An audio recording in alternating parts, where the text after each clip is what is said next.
A long time ago in a galaxy far, far away.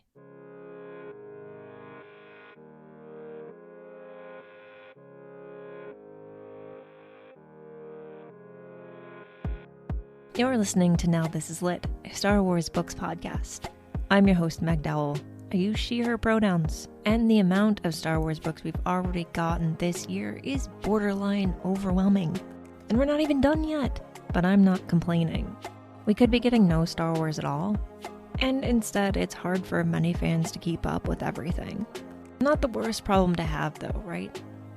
The summer of Obi-Wan Kenobi continues, with Kirsten White's Padawan. I would say it's over, but we can't forget about Christopher Cantwell's Obi-Wan Kenobi mini-comic series, finishing in September. A young Obi-Wan story that wasn't what many thought it would be, but in my opinion was even better than expected. The book released on July 26th, so it will be a while before we do a full spoiler discussion. Today I'm bringing you a short and sweet, spoiler-free review. Normally I release these alongside the actual book release, but this is a new show and I'm still trying to figure out my schedule, so we're just gonna go with it.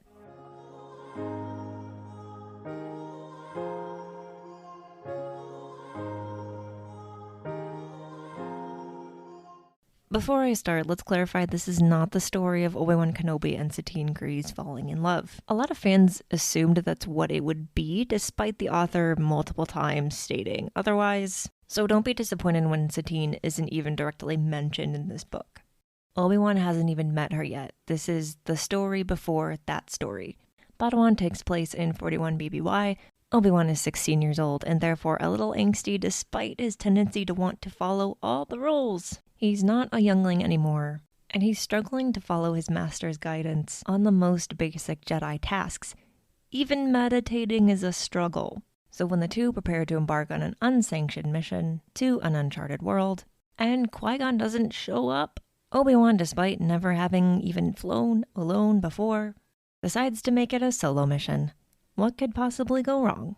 Without spoilers, Padawan is an adventurous, eye-opening, coming-of-age story about a future Jedi Master, unsure of what it truly means to be connected to the Force.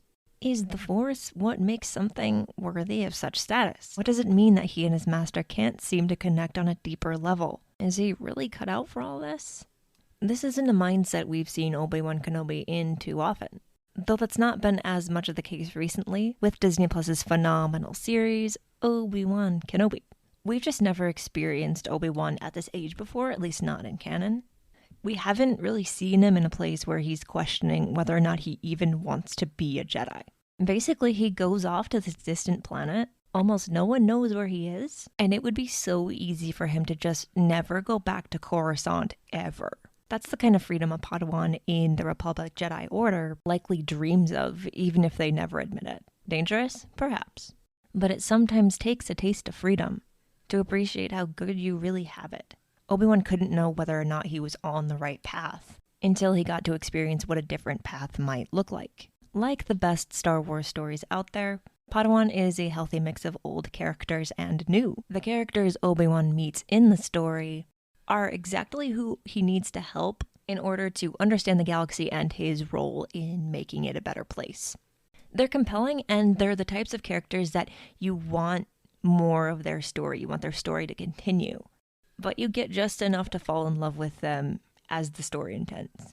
Padawan also includes a story element that might be my favorite in Star Wars. An underlying message about the importance of treating your surrounding environment with respect, and what happens when you don't take care of the world around you.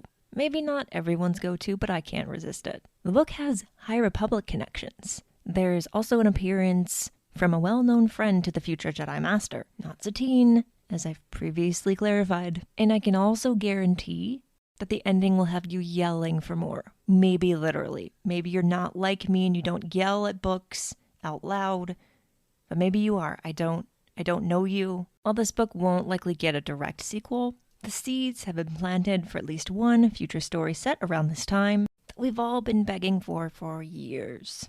More on that in our spoiler discussion, because I don't think we could avoid it if we tried.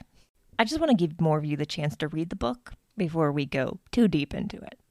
If you haven't picked up this book yet and this review has convinced you to change that, it's available in physical, digital, and audio formats, so you can read it at your own pace in whichever form works best for you. Just please try not to spoil the story for people who prefer to experience Star Wars stories without any spoilers. I know you want to talk about the book, but there are spaces to do that in detail that aren't Twitter. Maybe we'll even make a special place for discussing books for this particular podcast. Let me know if you'd like that, and I'll see what I can do. Star Wars Padawan is available now wherever books are sold.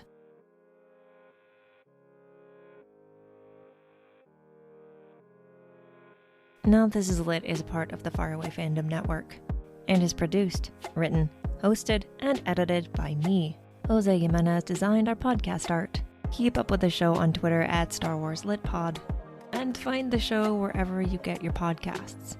If you would like to support the show, the best way to do that is to tell everyone you know. Spreading the word is helpful. It works. So retweet or something. I don't know. However you tell people about the podcast that you like, do that. For more book reviews and Star Wars book glamour shots, follow Star Wars Book Reviews on Instagram.